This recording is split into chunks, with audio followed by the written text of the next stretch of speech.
Berlabuh kemana lagi setelah jadi Setelah gubernur apa bertani, bisnis? Boring dulu di hutan nyaman. Jadi rencana selanjutnya apa? Tetap di Kan politik? belum selesai. Orang tanggal 20 pelantikannya. Ini Setelah kan pelantikan. diusulkan, ini belum selesai. Enggak, rencananya nanti Pak kalau sudah selesai itu mau kemana Tahu-tahu Pak? berubah lagi di bulan April, bulan Maret mau lagi kan? Enggak, rencananya Pak. Panjang lagi. Kan ada plan ke depan gitu Pak. Rencananya Pak? Entah berlada atau apa gitu Pak? Istirahat dulu Masuk lah. jadi politika. Istirahat dulu. Istirahat ke tengah hutan dulu, mencari oksigen yang bagus-bagus tengah hutan. Nah, sambil memancing ikan di tengah hutan kan gitu. Gubernur dengan harapan gubernur yang Nyantai. terpilih apa? Tentu dari awal sama lah seperti aku dulu tahun 2016 jadi gubernur. Tentu kan pembangunan kan berkelanjutan. Terus supaya ada kesinambungan dan pembangunan.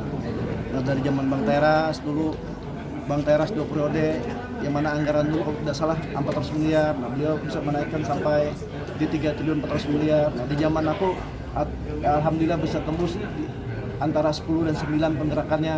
Nah, di zaman tentu gubernur yang berikut nanti Pak Haji Gustiar Sabran dan Pak Haji Edi Portowo, ya tentu ada target dan jalannya itu kan pasti dibuka sudah. Jalannya untuk marah ke sana, untuk mengoptimalkan PAD, dapat negara bukan pajak, terus plat-plat non KH, bagaimana jadi plat KH, dan didukung oleh eksekutif yang legislatif dan Forkopimda provinsi tambah kuat lagi, dan harus akur, rukun, supaya Kalteng itu satu bisa menaikkan PAD, APBD naik, otomatis nanti akan bisa memperbaiki jalan, infrastruktur, atau provinsi. Nah, tanggung jawab gubernur kan berada di jalan provinsi. Jalan provinsi sekarang itu berada di 1272 km, 1272 km yang lebih. Nah, kemarin kita tambah lagi di 3 kabupaten.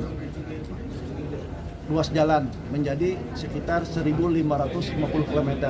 Nah, ini kan butuh dana besar. Nah, itulah mensupport seorang gubernur untuk bekerja keras, selalu ada semangat bekerja keras, dan dibantu oleh Forkopimda dan legislatif DPRD Sumbangsih, dan masukan mereka itu penting. Harmonis itu penting. Ya pasti pembangunan terus berkelanjutan. Harus berkelanjutan. Kan pembangunan itu tidak lepas dari infrastruktur. Nah, Kalteng sekarang mau menatap apa? Kita SDM, sumber daya manusia. Sumber daya manusia hulunya apa? Berarti kesehatan. Nah, kesehatan itu butuh. Kita membangun rumah sakit yang memadai. Nah, sudah koordinasi juga dengan gubernur terpilih, dan wagub terpilih. Nah, ini mau kita lanjutkan tidak pembangunan rumah sakit provinsi Doris ini. Nah, bilang beliau dilanjutkan, ya kita lanjutkan untuk pembangunan rumah sakit provinsi. Itu pelayanan dasar kepada masyarakat Kalimantan Tengah. Dan sekali lagi kekuatan bahwa rumah sakit provinsi itu bagi siapa yang tidak mampu, dari sejak awal 2016 kami sudah menyiapkan anggaran puluhan miliar untuk pelayanan kesehatan gratis. Maupun BPJS maupun tidak ada BPJS kita layani.